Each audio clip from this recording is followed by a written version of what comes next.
I think the biggest advice that I could give a new business owner is put in with both feet and really being able to do all the work of being your salesperson, being involved in the startup of that business and and understanding how the business operates, and having a clear vision and a clear mission statement that you write out and you evaluate it over and over and over again. We sit down every quarter with our entire team and evaluate our vision, because we want not only as an owner to have a clear vision for the business, but I want our employees to be bought into that. We say our mission statement every day. What is our mission? What are we here to achieve? What are we doing? And where are we going?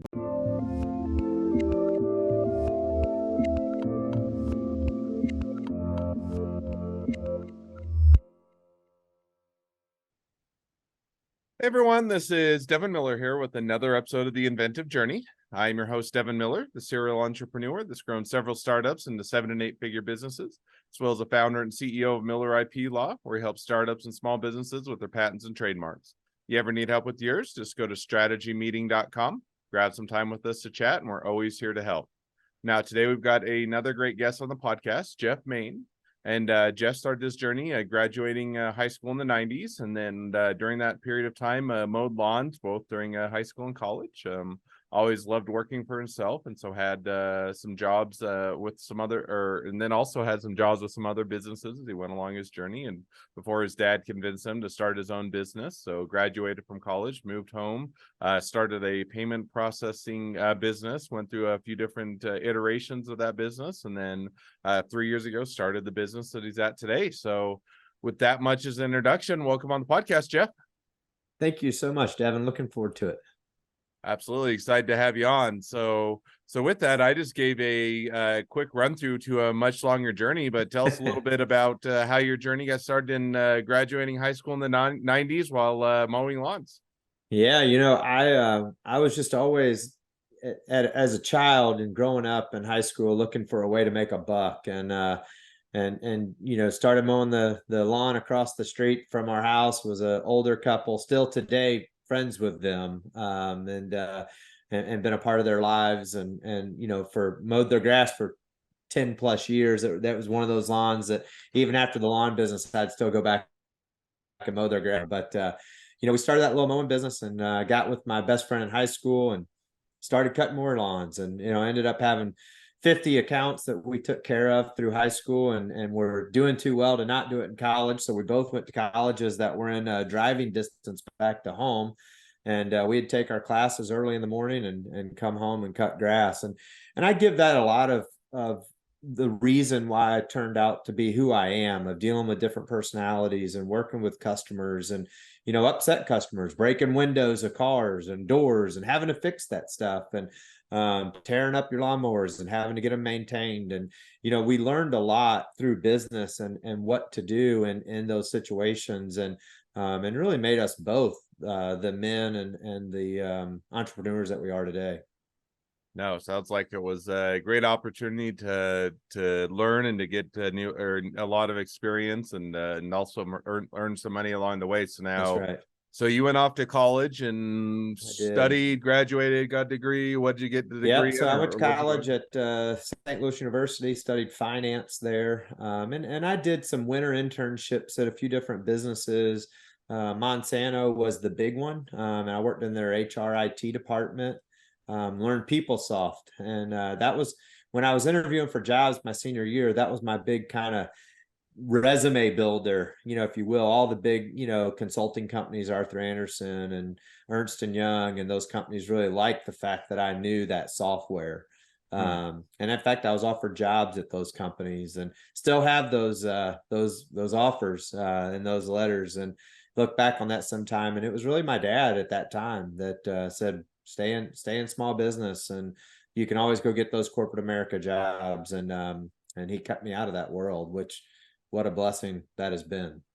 So now, how long, just before your dad talked some sense into you, or at least set you on the path that was right for you, but how long were you kind of in that corporate world, or how long did you kind of work in those jobs? Yeah, I did those or winter internships through college. My dad was a corporate guy. He was the COO of a corporation that wrote software for utility companies, and he was a smart guy. But I think he knew that I had that entrepreneur spirit, and he didn't want me to fall into the same position that he had fallen into, where he had a family and had a job that he made good money, and he was providing a good living, and a good atmosphere for his family and his children, and it was too big of a risk for him at that spot in his life to be able to go and own his own business. And so I think there were parts of it that he believed in me for sure, but he was kind of living through vicariously through what I was doing, and he just wanted to be a part of that. And so we were actually able to start our businesses. And his last 7, 8 years of life, he was able to retire and work with me full time in my office. And it was one of those things that I'd tell people, they'd come to our office, and he might be sitting at his desk playing cards on the computer, but he was there, and he was definitely a soundboard for us, and we could talk to him and ask him questions, and he just and he loved it. He loved every minute of it. So it was awesome to have that time with him when we had it. No, that's awesome. Sounds like it was a great experience. So now as your dad kind of said, hey, I think you'd be or enjoy and be more successful doing your own business, and you kind of start down that path. So if I remember right, kind of moved home or lived with them for a period of time, got Yeah. the business going. So what was that initial business, or kind of what was that entrance into doing your own business? Yeah, so I had an opportunity in my senior year of college to do some payment processing work for a company out of state, and so I'd kind of got my feet wet in that industry, and started learning it, and I was going out and selling and understanding that business, and his statement to me when I graduated was, "Hey, I've been supporting you for this long. Start your own business. Just give it a run, and move home, live with me. I'll pay your car payment. I'll take care of you, and put food on in front of you. Just but be smart about it, and live here and get your business going." And so that's what I did. I moved home, and set up one of the bedrooms upstairs was my office, and the other one was my bedroom, and I went out and hit the streets, and started knocking on doors, and selling payment processing. I knew the business, and so I already had a few relationships with different processors, and that's how we started. Oh, sounds like it was a great beginning, and certainly a great opportunity. So you got started there, and so you have the bedroom set up in one room and the office set Yeah. up in the other, and you're or had the supportive parents, and so now you get into it and you start to go knock doors. Now, how did that go? Was it something where you started to get clientele early on and things took off and went great, or is one where it Yeah. took a while to build it up, or you're always teetering on the verge of bankruptcy, or kind of, Yeah. somewhere in between? But walk us through a little bit of how that got going. Yeah, we as entrepreneurs, I think we've all had the highs and the lows, and I'm sure we're going to hit on some of those today. And you think back to all those times, and there's definitely been times in my career that we've had to figure it out, and there's been times that have been fantastic. But when we first started the business, the first year, was signing an account here, and one or two accounts a week, really knocking on doors and just slowly building that portfolio. When we about a year in, we I started calling utility companies, and we found out there were some interchange category rates that were specialized for utility companies. And this is back 1999, 2000. And just a lot of these companies hadn't taken advantage of some of these interchange categories, and that they didn't know about them. Their local banks weren't telling them what these take advantage of these situations. So Hmm. with my dad's involvement in utility companies, I could call these companies and ask for the general manager and tell them who I was, and they would talk to me because they knew my dad. So I was getting in the door at these utility companies across the country, and literally within 5 or 6 months, we had signed a couple hundred big utility companies that processed lots of volume. And so our company went from struggling to doing really, really well, really, really quick. Mm. Um, and so it was a real fun run, but it was short lived because after that, the software companies started getting smart about it, and then they started taking that business back. So what we were able to do is kind of get in front of some of that stuff, and we were able to actually sell that portfolio a couple years after all this. Before we lost it all, we were able to sell it and cash in, if you will, and then go a different route. Mm. So now So you said, okay, they're starting to, get wiser, at least figure it out. And, that's yeah. part of the competitive or atmosphere of they're figuring out how to save money and reduce costs for their clients, and, turnaround's a bit fair play. So now as you kind of sold that, made that exit, kind of where did you go from there? Kind of how did you figure out what the Yeah. next step would be for you? So our next step was we got heavy into marketing to new businesses. So we said, all right, we've had a good run here. Let's really go after new businesses. So we were doing our own printing. We were basically mailing postcards back then, or you would find, as many, you'd buy these lists of new businesses, and we were mailing out 10,000 postcards a week. And we just started staffing with a telecenter and the office. And I think at some of those times we were probably up to 15, 20 employees just answering the phones and closing these deals. In hindsight, you kind of look back on that and you say, we we had the money to do it, and we were maintaining our business by doing that, but Mm. we weren't really growing the way we thought we were growing. We were signing lots of accounts, but we were 50 to 75% of those businesses would go out of business in the first year out of the gate because we're only marketing to new businesses. And then you'd take another 25 to 30% of those businesses that would, they didn't do any volume. They would stay in business, but they did very, very little volume. So out of 100 businesses that you'd spend all this time and salaries and energy on, you might get 5 to 10 that were making you money. And it's easy to sit back today, so far down the road and say, man, I thought that was really good then because we were signing 100 deals a month. And the processors, then we'd go talk to new processors about new deals. They thought we were doing really, really well because we were signing a lot of numbers. But for what I learned, they love that. They love when they can see that you're bringing in all this new business. But Mm. today I look back at that and say, man, I'd rather have a whole lot smaller staff, bring a whole lot more clarity to merchants, and really be focused in what we're doing and take better care of the businesses that we're signing and have a better idea of who we're signing. And instead of signing 100 deals, I don't care if we only sign 10 this month, if they're the right 10. No, makes So perfect sense, and sounds like, and that's kind of when always I'm a big lover of a lot of different business shows, whether it's Shark Tank or The Profit, and there's a lot of them different ones out there. You'll hear these businesses, they're making huge, revenues, and yet their profit is nothing, or they're not profitable at all, or they're that's losing money.